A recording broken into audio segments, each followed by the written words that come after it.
这里就是月灼渊最深的渊底了。小心！这里真的很奇怪，一点声音都没有，连凤鸣声都听不到。安静，才真的不可预测。那边是什么？那里就是真正的月灼渊。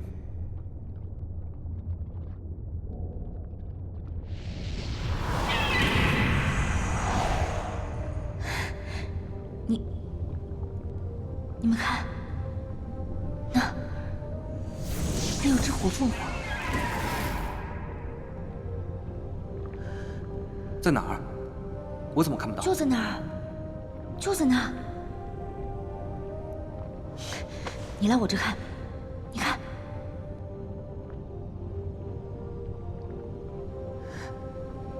我也看不见。啊？你说什么？你也看得见？这……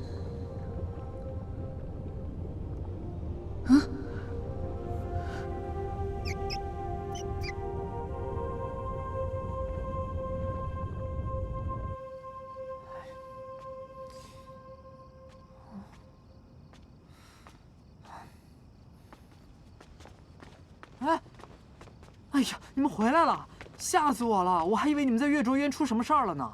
我们能出什么事儿？小心！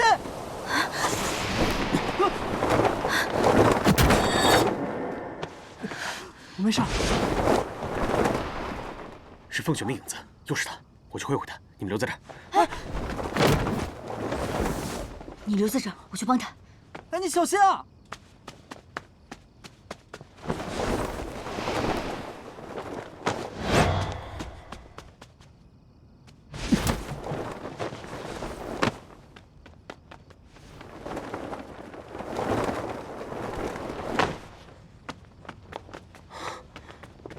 孟叔前辈，请留步。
姐姐！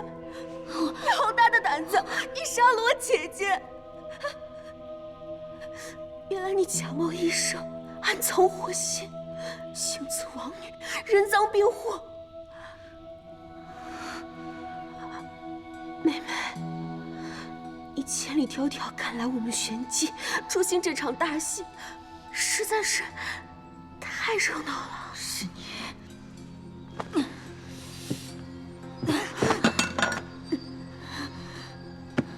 陷害我！陷害！这人都是你杀的，你还拿着刀，害人的不就是你吗？你假冒医圣的身份，故意接近我母王，趁机下毒。你步步为营，精心算计，今日你就把我姐姐杀了。莫非他对你一片真心，实在是可悲可叹。 别白费力气了。自从那日你收了我的那个如意，你就陷进了这个圈套，很难脱身了。你对我下毒？下毒？下毒怎么能逃得过无极太子的眼睛？我只不过是让我的师尊稍稍的帮我动了些手脚，你们这些凡夫俗子又怎么看得出来？我要把你从我身上夺走的全都夺回来，无论是身份、地位，对，还有无极。因为这一切本来就属于我，本来就是我的，是我凤静凡的。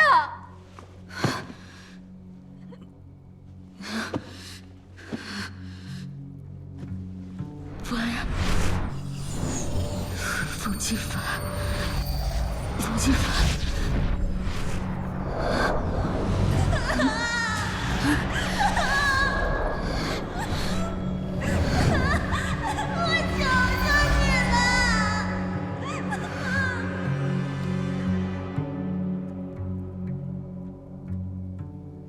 我早就看透你是什么人了，我早就知道你从娘胎里带出的妖媚，你早该死！我当时就应该杀了你，为什么要留下你这个活根？为什么让你活着，让你成为我和无极之间最大的障碍？你夺走了我最爱的人，抢走了我这10几年来最珍重的一切。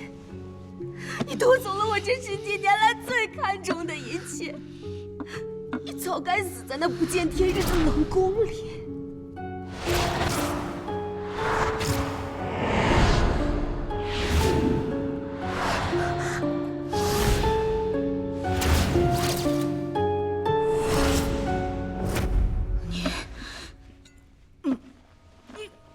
你为什么要害我们？ 你为什么要害我们？是你活该，这都是你的报应。报应！我告诉你啊，那个人叫徐婉，错就错在他当初为什么要救你，错在不应该留下你这么一个祸根，所以他死有余辜。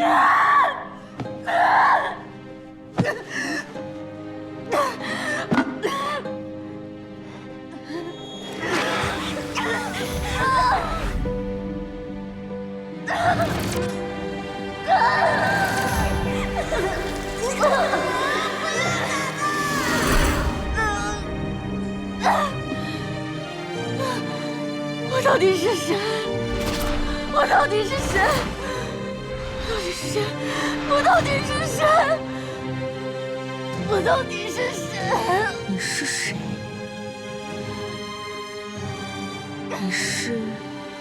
你是杀害玄机王女的凶手。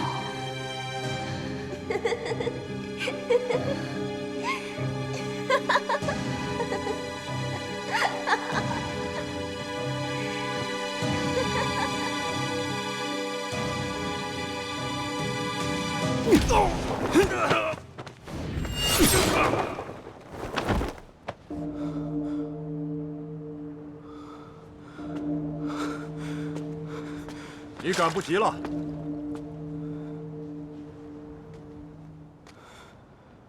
你说了不算。这是玄机杀人的终绳，一切已成定局，覆水难收。你赶不及的。你说了不算。要救你的人可以，跟我做个交易吧。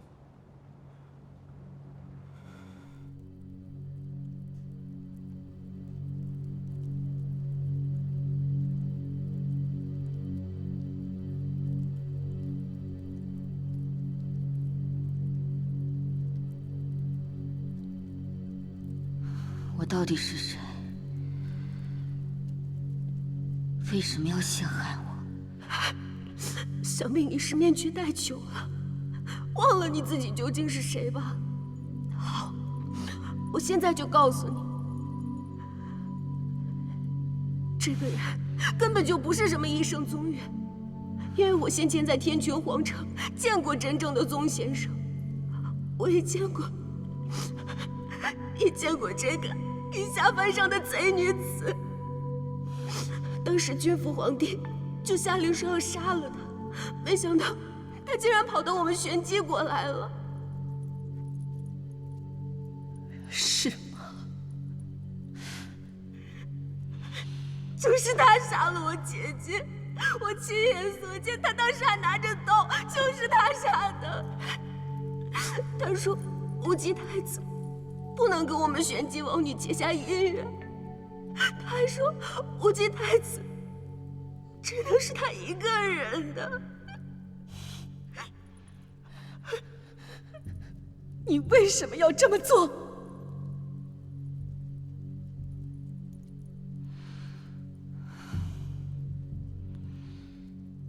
我一没有杀人，二没有害人。到底杀人的是谁？到底有罪的人是谁？陛下，你心里不清楚吗？你放心，我会风风光光的给你办个葬礼，昭告天下，就说你是为了江山社稷，操劳过度而死。可是，这朝廷上下的悠悠众口，我又怎么能堵得上？母王，谁？是我。你怎么会来的？擅自离宫，你可知该当何罪？我是带来了新抄写的佛经，本来想为母王静心养神，可眼下母王好像又添了新的麻烦，恐怕这一本却不够。好大的胆子！母王，你什么意思？我愿为母王分忧。不管我看到了什么，母王心里应该清楚。儿臣是向着母王您的，真的。眼下，儿臣倒是有一个万全之策。起来说。儿臣心系母王，便想求着医圣宗岳好好调理母王的身子。可我瞧着这个医圣，总觉得哪里不对。他就是之前在天泉陷害我的那个扶摇，根本不是什么医生。此人居心叵测，步步为营。母王，您可知他为何前来玄机？为何？因为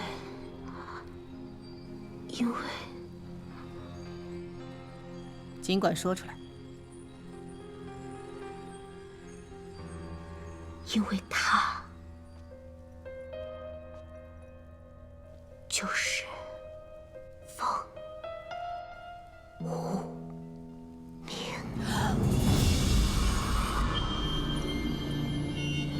你为何不早说？我也是刚刚知道，这便前来禀报。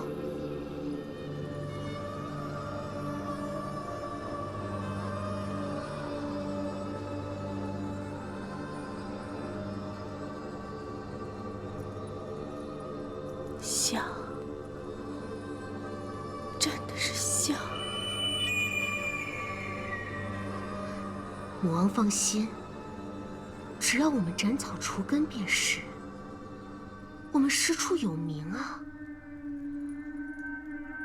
扶摇假冒医圣，暗藏祸心，行刺王女，当斩。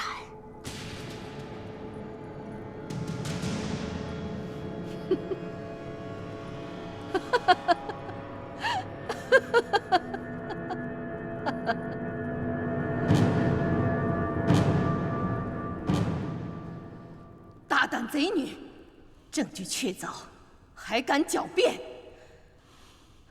此女冒充医圣，暗藏祸心，行刺王女，当斩！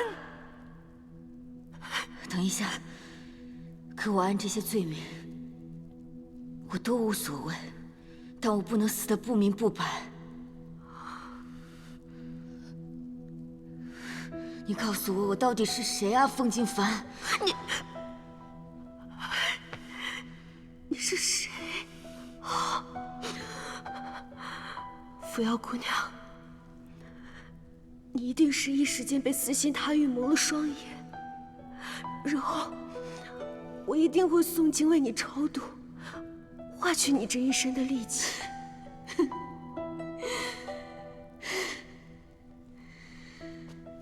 禀奏陛下，王太女遇刺身亡，实为玄机国举国伤痛之事。但如今玄机风雨飘摇，国不可一日无储。臣等奏请佛莲公主继任王太女之位，以安定人心。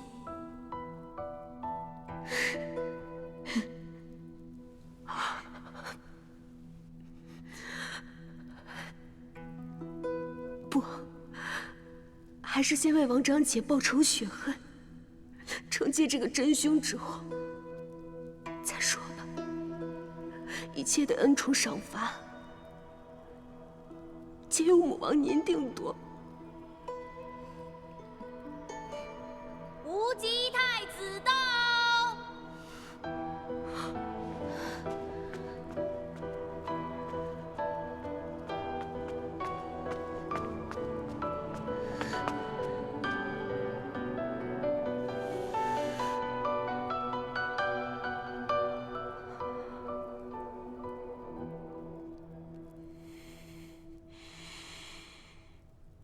陛下，宫里出了那么大的事，怎么也没人通知我？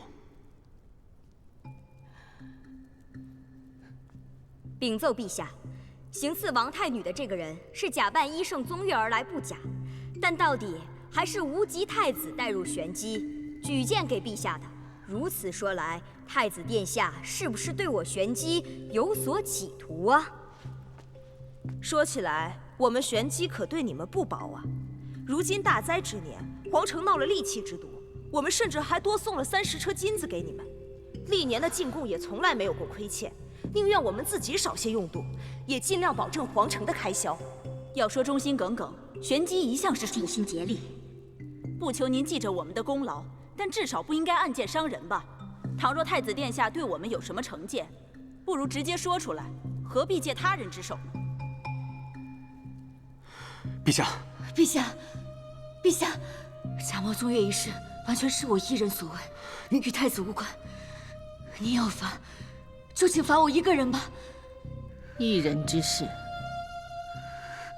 那便一人治罪。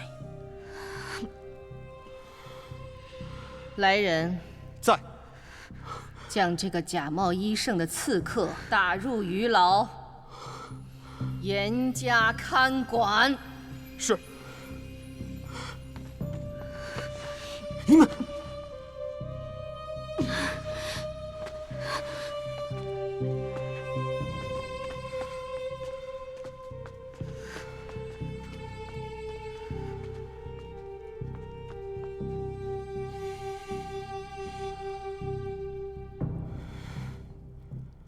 陛下，此事尚有诸多疑点，我想恳请与陛下私下交谈，还请务必要答应。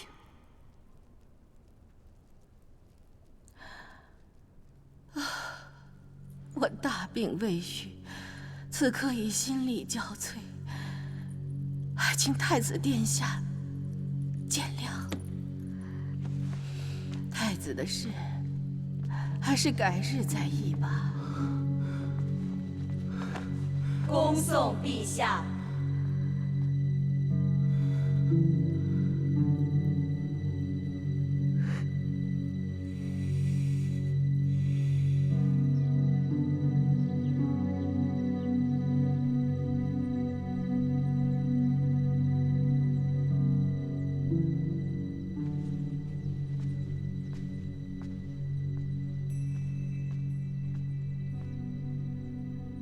算起来，我已经服用了斑毛金枝接近1个月了，没有什么大碍吧？陛下放心，老臣调制出的汤药，毒性至多只有3分，又有玉衡大人亲自拿捏剂量，是绝不会伤到脏腑的。再加上前几日宗神医送来的解毒丹药，如今陛下体内几乎已经没什么毒性了。什么宗神医？不过是欺世盗名的赝品罢了。是。你听着，这剧毒的斑毛金枝，是奸人妄图以下毒的剂量伤及玄机，与玉衡无关，更与我无关。听明白了吗？臣一直守口如瓶，为陛下办差，不敢多说半个字。你记住了就好。起来吧，你有功，近日宫里的赏赐会送到你府上去的。谢过陛下。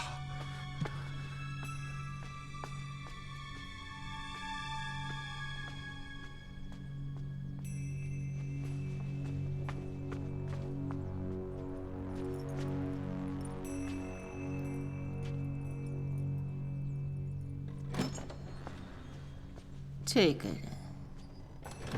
已经没有用了。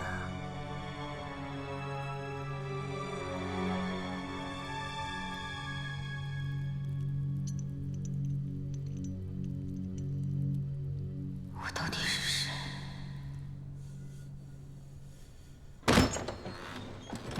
我是让你杀了他，可也没有让你立刻就动手啊！一个糟老头子就死在我的瑞辰宫外，这也太晦气了。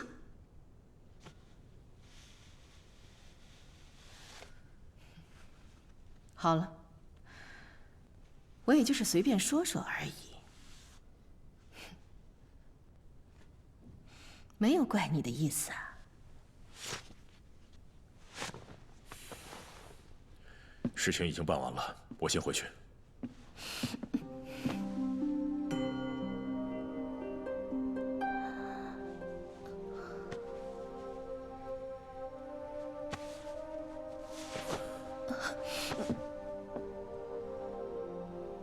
为什么？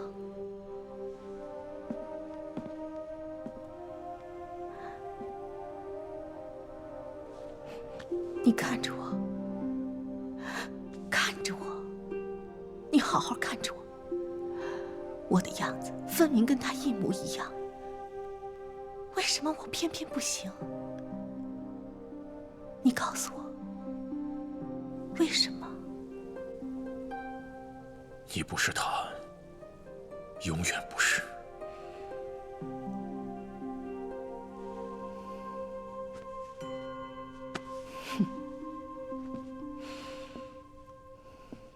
可惜，他的生死却掌握在我的手上。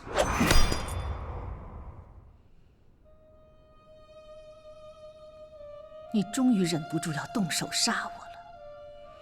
你追随在我身边19年，要动手，我早死了千回万回了。杀我，易如反掌。可惜，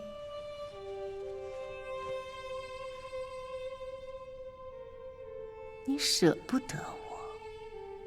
你既舍不得我死，也舍不得放弃追寻他们母女的下落。我死了，你就永远都找不到他们母女了，不是吗？这些年，你暴虐成性，为了夺得权力，滥杀无辜。可笑的是，我竟然就是你手中那把最恶毒的刀。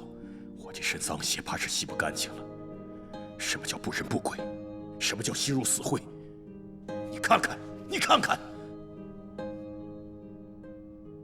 你当真以为我会相信你吗？是你逼着我立下了生死盟约，是你逼我替你谋权害命，是你把我逼成了今天这副模样，还口口声声说会答应帮我找到他们母女俩。只怕你宁愿把真相带到棺材里，也不情愿告诉我，是吧？即便是这样，也是你咎由自取。谁让你当年选择凤七而不是我呢？论相貌，我长得跟他几乎一模一样；论才学，我从来没有输给过他；论帝王之家的韬略，我胜过他何止大半。这么多年以来，你对他的心思从来就没有改变过，为什么？我凭什么让你活得快活？其实我早就不想活了。既然活着要难过，那便一起去死吧！你的女儿根本就没有死。她在哪儿？她到底在哪儿？别着急呀，等我明日处死了那个杀害王女的凶手，当年的一切，你妻女的下落，我都会告诉你。好，我等着。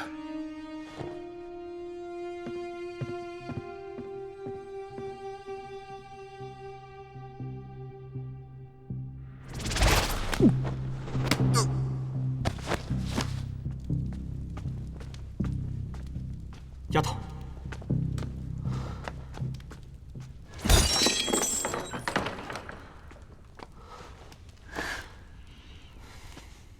对不起，让你受苦了。我现在带你走。等一下，我不能走，也不想走。这整件事的来龙去脉我已经查清楚了，害你的人，我不会放过。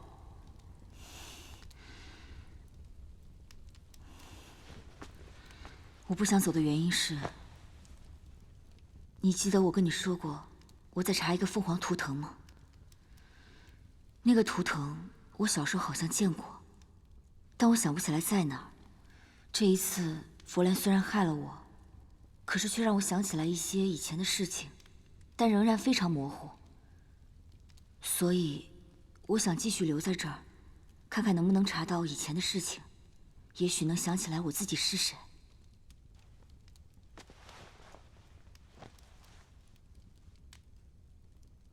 我帮你。我这边也查到了一些事情，我已经隐约能够看到玄机王宫背后的真相。或许你的身世跟这王宫的秘密息息相关，我们必须从这里下手。但是想要查清楚真相，还得求助一个人。你说谁？玉衡。他已经是这宫里的老人了。作为凤璇的影子，这宫里面发生的事情，他比谁都清楚。他为什么会帮我们？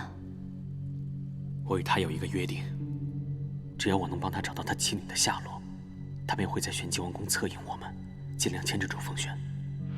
其实你想查的事情和我想知道的真相没有什么区别，殊途同归。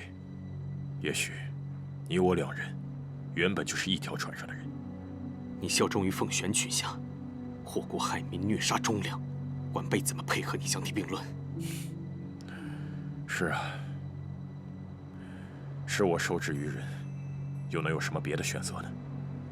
这么多年来，我一直被凤璇玩弄于股掌之间，并非是因为我贪图什么荣华富贵、锦衣玉食，只是因为我心里有一个结，一直系在那儿，而能帮我解开这个结的，只有凤璇，因为只有她知道我妻女的下落，只有她。前辈，你在找凤琪和凤无名？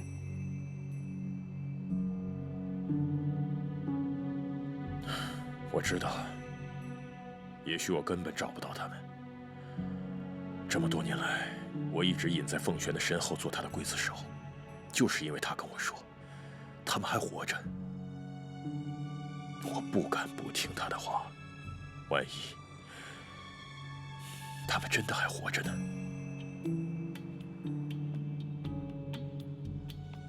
前辈，你的女儿应该还活着。所以，他怎么会根本不知道自己的妻子已经死了？玉衡是玄机国紫披峰的首领，兼有护国之责。凤琪怀胎8月的时候，传说扶风雾海那边海兽肆虐，生灵涂炭，玉衡断然不敢坐视不管，便领兵南下前往雾海。结果，他错过了自己孩子的降生。是啊，等他回来的时候，已经是5、6个月之后了，而凤琪和他的孩子都已经不见了。此时，凤璇已经成为玄机的兴亡。这一切，一定是凤璇为了得到王位所为。凤琪的死肯定跟他脱不了干系。他也是这么想的，可是他万万没有料到，这个凤璇除了对玄机的王座执念颇深外，对他也是念念不忘。自此以后，凤璇便以他妻女的下落、生死性命来要挟，逼玉衡留在他的身边。这玉衡虽然位列10胜，却与玄机早已立下契约，只要凤璇还待在王位上1天，他就必须听命于他。玉衡，难道就这么相信他吗？不是我要相信他，而是我不能丢了这个念想。快20年了，其实我早就不再幻想他们还活在这个世上，但是我不能断了这个念想，我连这点寄托都没有。我活在这个世上，还有什么意义呢？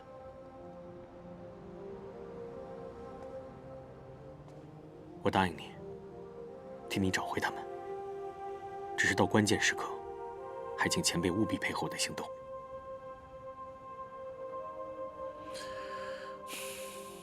你想要什么？你想和我交换什么？若她真是你女儿，我所希望的，只是你们父女团聚，如此而已。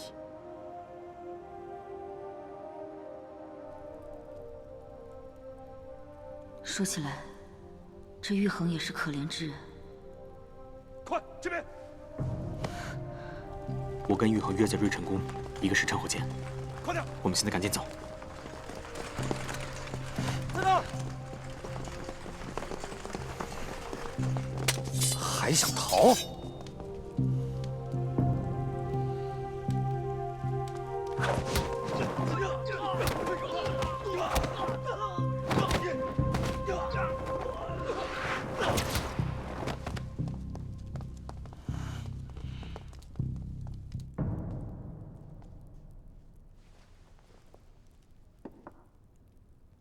这些香存了些年头，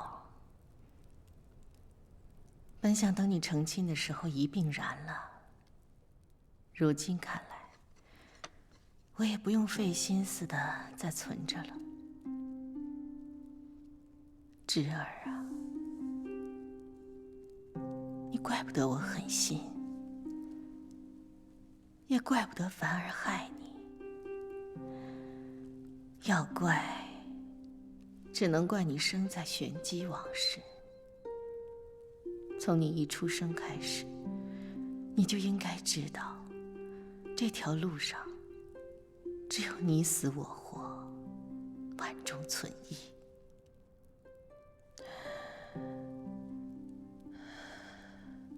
我当然知道，害你的人不是那个假医生，我也知道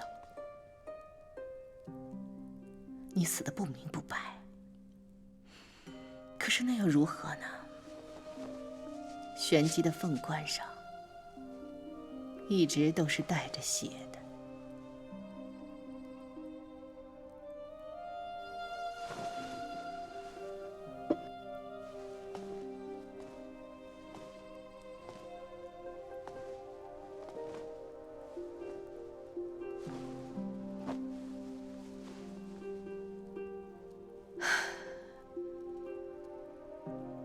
是我10月怀胎生下来的亲生骨血，我怎么会真的想看着你死呢？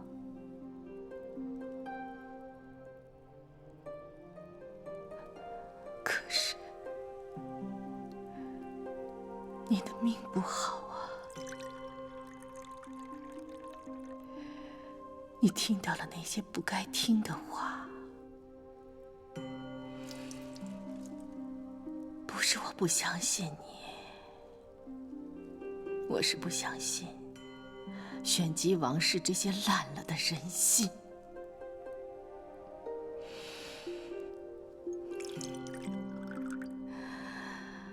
王位只能是一个人的。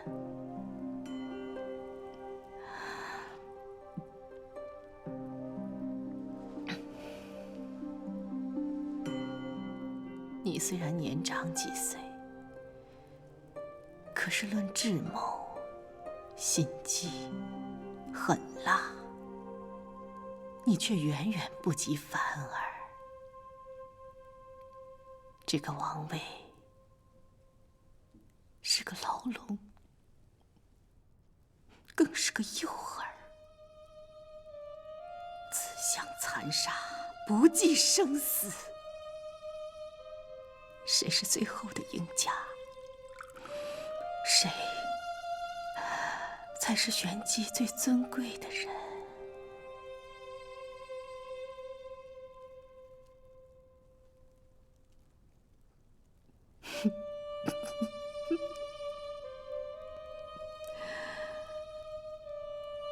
你应该庆幸，跟你竞争的只有一个凤静凡，否则你恐怕早就出局了。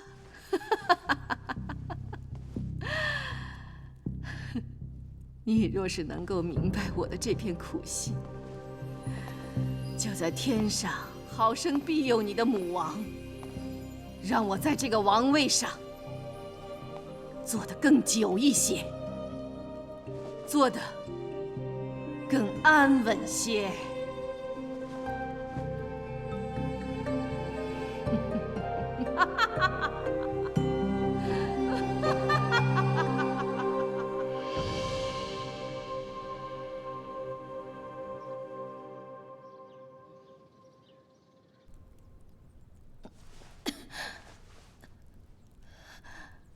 到底是怎么回事？说。上有倾血，下有浊血，表里皆到底得的是什么病？是邪毒之兆。胡说！玄机女王永远不会中毒的。陛下错了，都是肉体凡胎，就免不了邪毒伤身，生死祸福。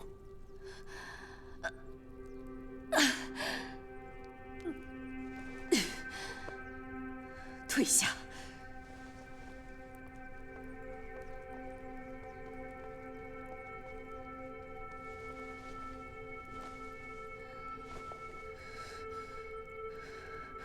我有玄机荣凤内丹护身，5周之内，没有什么毒可以伤得了我。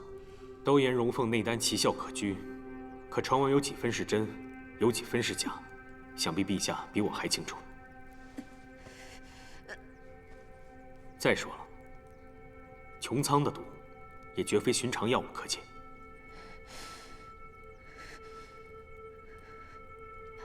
你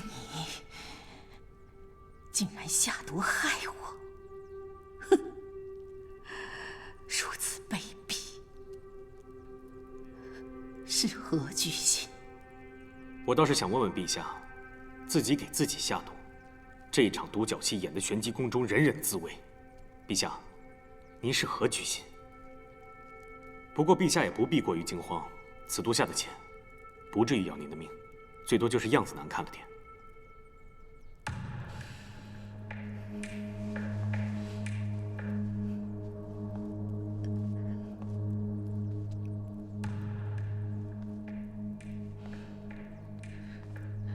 你是皇城的太子，5周未来的君王。你不该做这样的事情啊！串通奸人谋害玄机女王，这要是传到皇城里，你的父皇会治你的罪的。五州各国谁家的王位都可以争，可以抢，可也就只有你玄机的王位该是谁的就是谁的。要是皇城知道如今玄机的异动，知道熔岩晶河即将断流，知道王座上的人本不该是你，那我想请问，该被治罪的人是谁？您该不会认为我会放任着你们陷害我的人而无动于衷？傅瑶是我看得比命还重的人，他的一句话抵得过你们玄机的10万金戈铁马。倘若今日我连我自己所爱都护不住，明日我又怎能护得住五州？陛下，您是个聪明人，应该猜到我的心思了。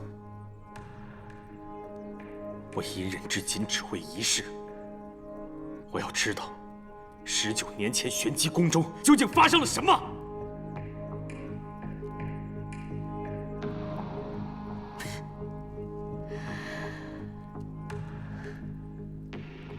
你休想！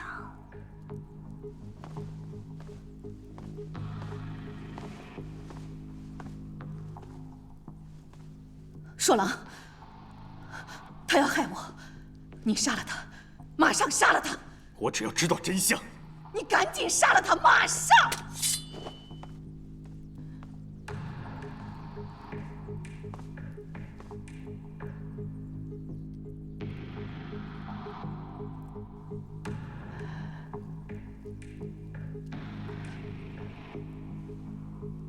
没想到，连你也背叛我。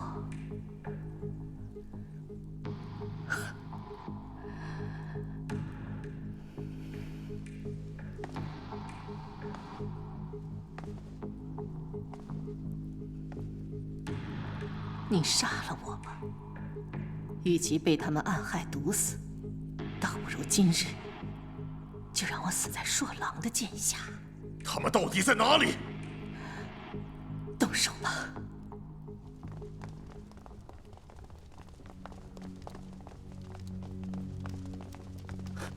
让开！公主，您不能进啊！此贼女武功高强，若您受了伤，该如何是好？此女罪大恶极，奉女王之令，现在尽快出拳！你竟敢拦我！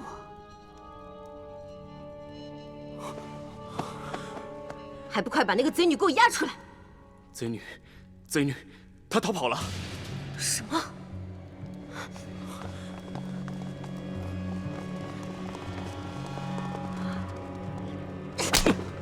你们这群废物，连个人都看不住吗？还不快去搜！今日把这里给我搜个底朝天，也要给我找出来！是。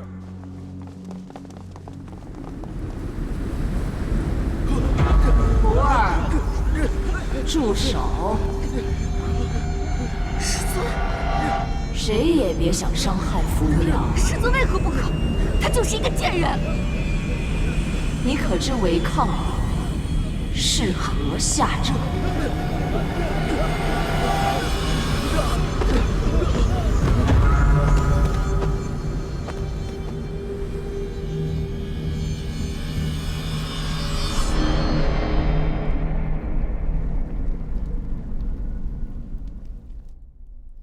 这把剑的名字，你还记得吗？魁少七星剑。这里面有天玄，也有玉衡，有你，也有我。当年我倾玄机举国之力为你铸成此剑，没想到今日，你竟然2次要用它伤我。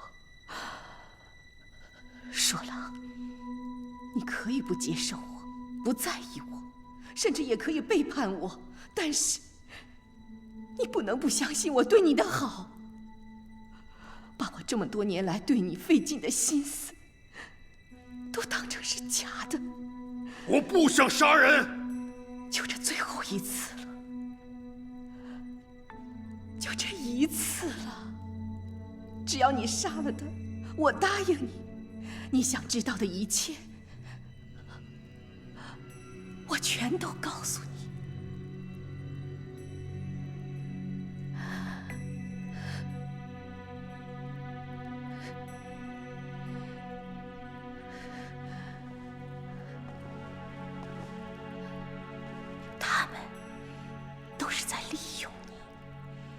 只有我是最在意你的人，杀了他，我会告诉你真相的。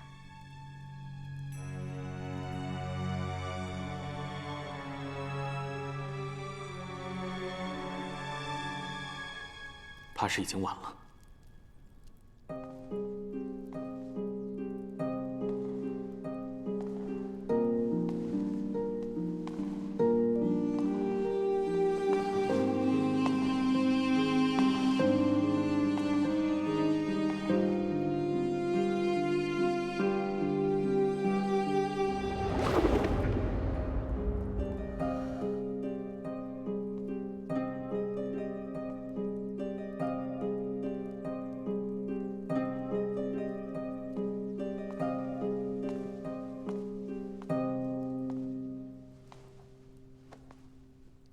前辈，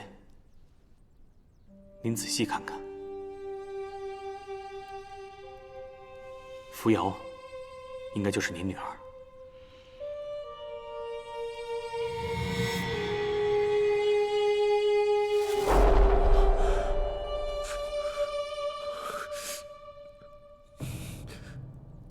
因为她就是凤虎鸣。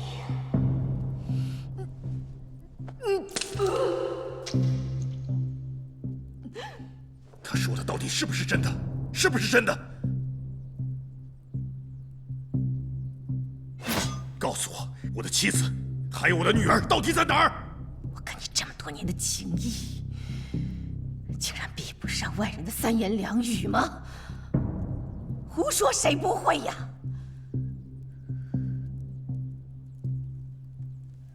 他们为了夺走我的玄机王位，煞费苦心，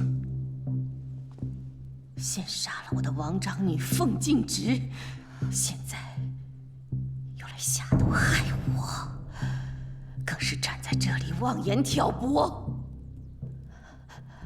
给你编造出一个假女儿来。难道你看不出来吗？他们这是在利用你啊！我凭什么相信你？因为你的女儿早就死了。我知道你心疼你的女儿，我一直没敢告诉你，我怕你知道这个消息以后，会因为失去了惦记，活不下去。若狼，这个世上就只有我一个人在意你，即便是你怨我、恨我，我也不愿意让你受到一点点的伤害。可是我没有想到，他们竟然利用这一点来害我，来伤害你。这样的险恶用心，怎么能留呢？我宁愿因为没有解药被他们毒死，我也希望你杀了他们，杀了这两个骗子。前辈，我答应过您，若她真是您女儿，我只希望看到你们父女团聚。这是我的答案，也是我对您的承诺。事到如今，您可以选择信或不信，但我必须先提醒您，只要我在，就没人伤得了扶摇。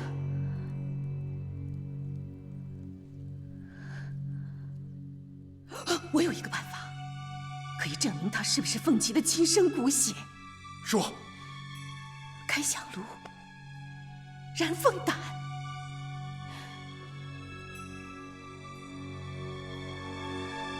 古法验亲。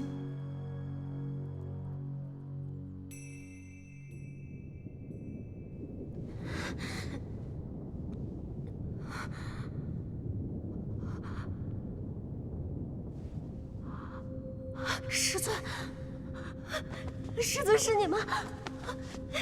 师尊，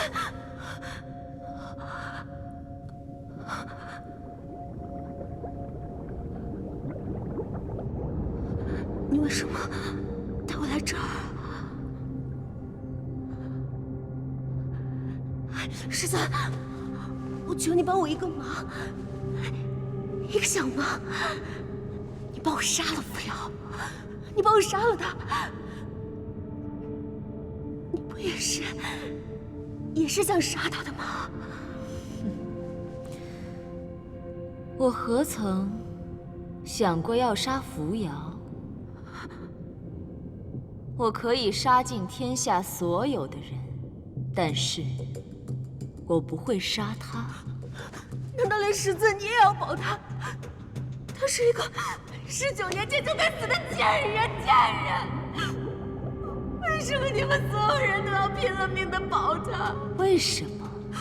师尊，你帮我杀了他，你帮帮我！你当真不知道吗？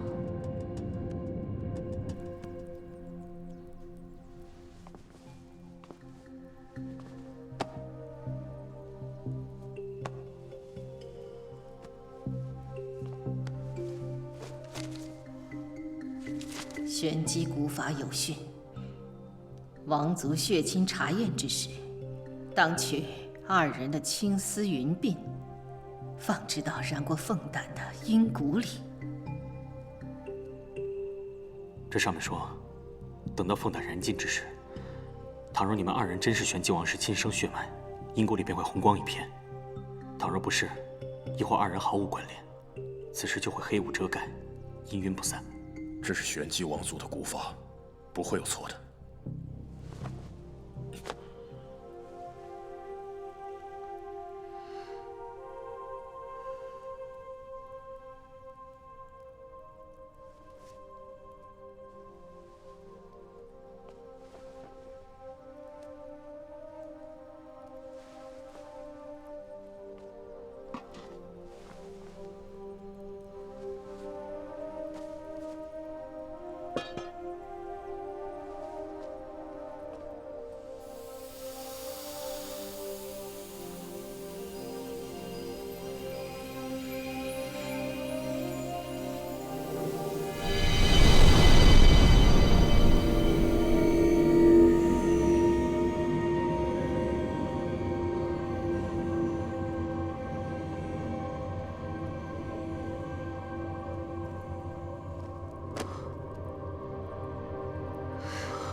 你们竟然骗害我的硕郎！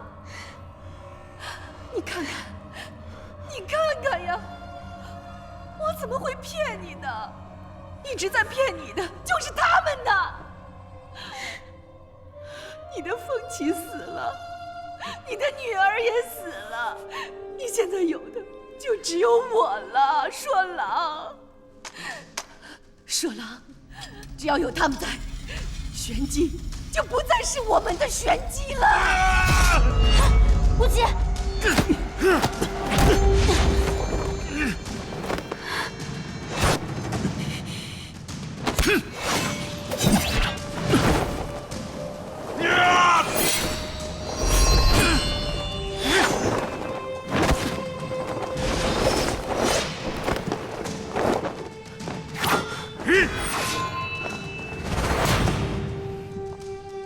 我告诉你，在月卓渊的底下养着一只祥瑞火凤，只有带着凤凰灵性的玄机皇储，才能召唤它出现。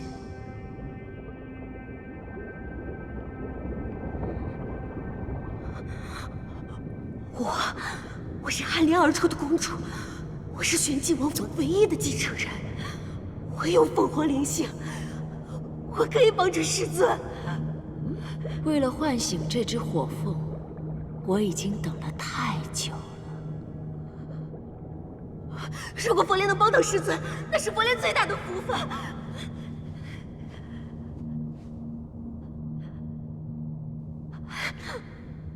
只要师尊如愿攻城之后，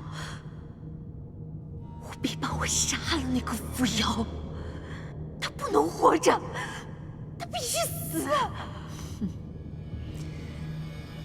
扶摇，他终究是要死的，但是他怎么死，什么法子死，只能我说了算。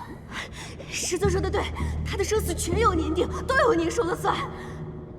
只要您肯杀了扶摇，你要突然干什么，我都可以。我这就为您召唤祥瑞火凤。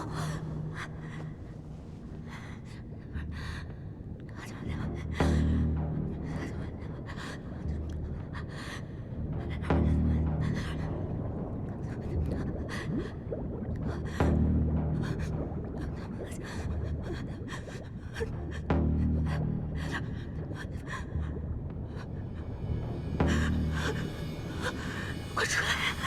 快出来！快出来！快出来！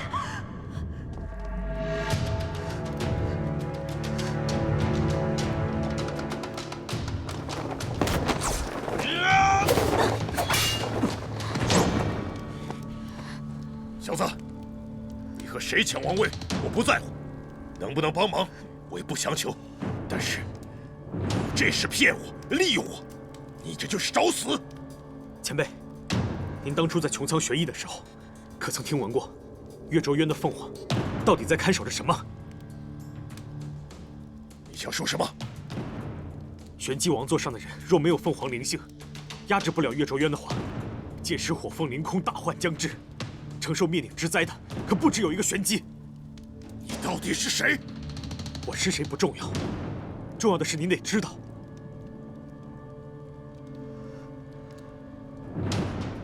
她正是您女儿。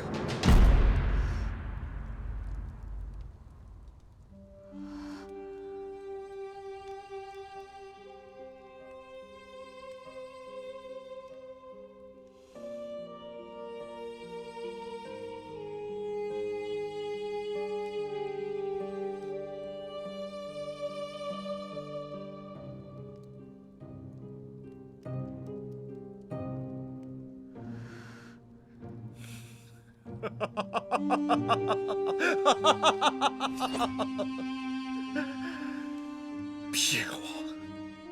都骗我！你们全都在骗我！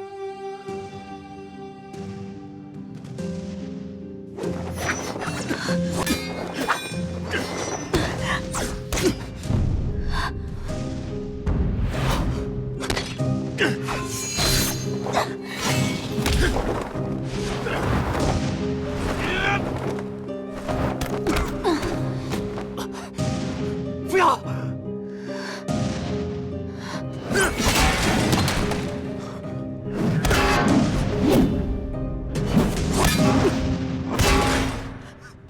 快出来呀！快出来！快出来！快出来！师尊，你相信我，你相信我！别白费功夫了，能不能唤醒祥瑞火凤，你很清楚。我就是，我是寒莲谷主，我是唯一的继承人。你相信我，师尊，我可以的，我可以的。你根本不是玄机正统，我是正统，你就是个没用的赝品。赝品？我不是赝品，我才是正统，我不是赝品。如果我是赝品，那谁才是真正的玄机正统？谁是啊？谁有真正的凤凰灵性啊？谁有啊？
的封印又被开启了。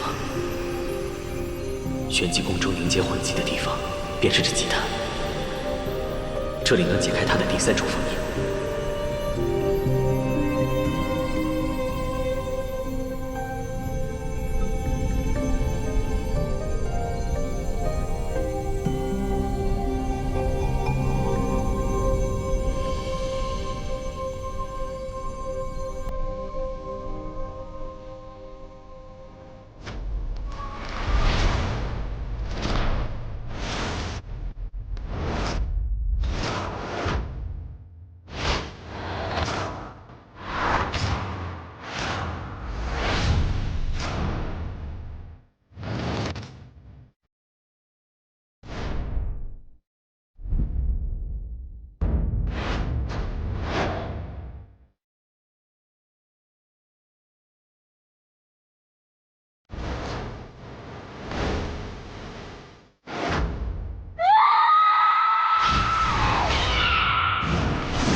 真正的玄机正统出现，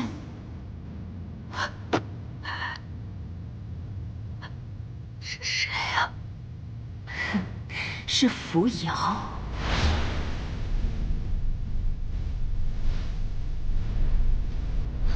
这回你信了吧？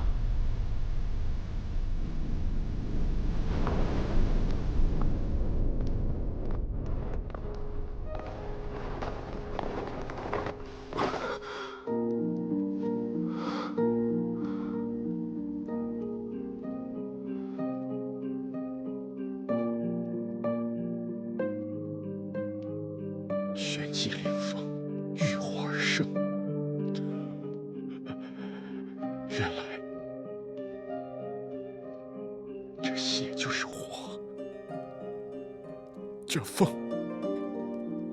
就是玄机女王，你才是真正的玄机正统。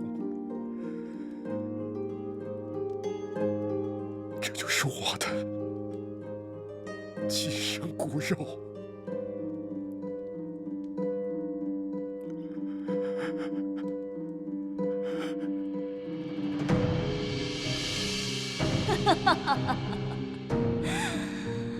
我终于等到了。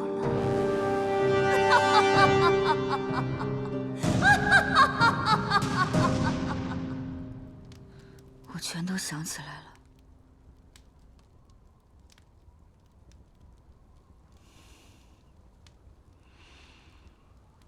我原本是出生在这座玄机王宫里。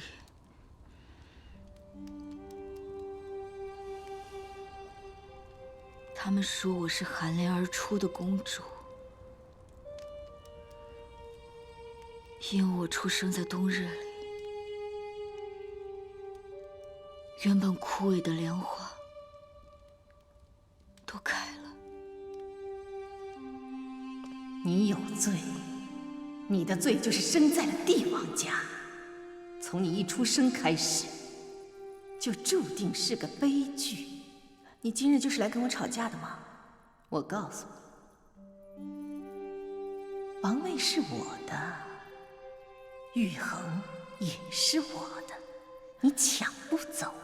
我们的女儿还没有取名字，我要留下来，等她回来。你等不了了。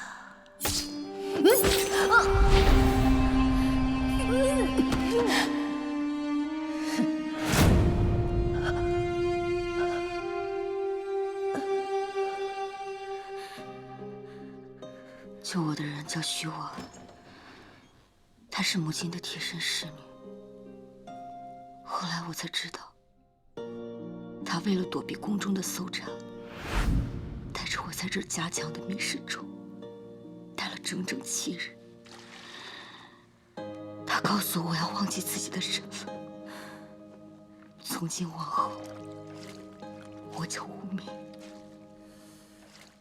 后来，徐婉被发配到冷宫，是新来的那个婉妹子，所有的苦活累活都是一人承受。开开。尽管活得很艰难，他却用尽了心思把我藏起来，护我周全。你要是还想藏着那个小……为了保守这个秘密，忍受那些人不堪的屈辱。从了我吗？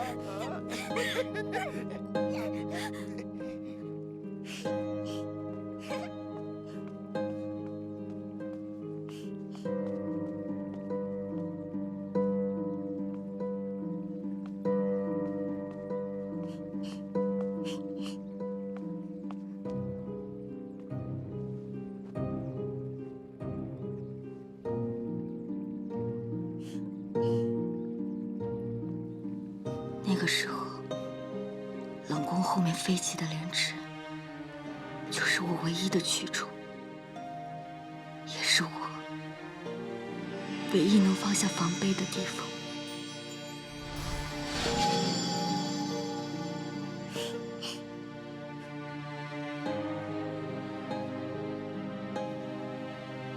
直到那天，我遇到了他。你是谁？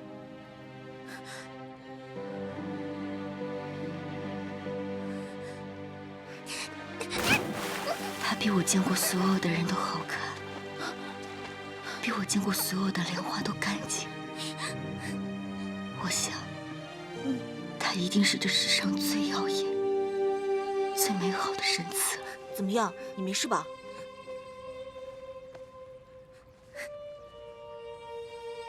你冷吗？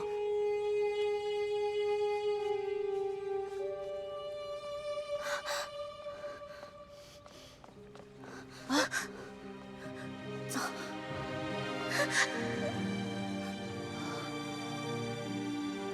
我不知道那样快乐的日子有多久，也许是一瞬间，也许是一辈子。但是我知道，是他给了我希望，是他让我知道这世界还有些美好的事情值得我咬牙活下来。这是什么呀？这个叫做玄灵针叶，我从小就带着。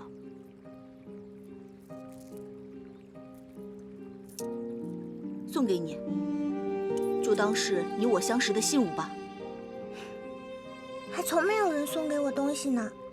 明天我就要离开玄机了，你愿意跟我一起走吗？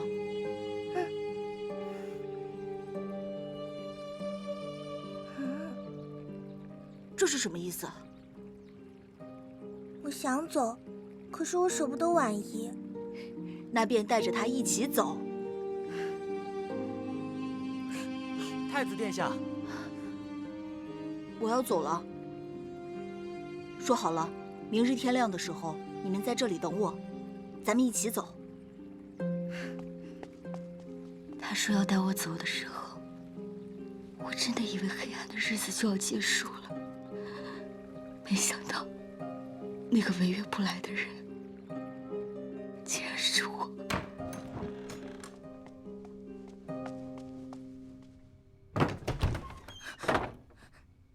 给我！我不！你到底给不给我？哼！我有法子让你交出来！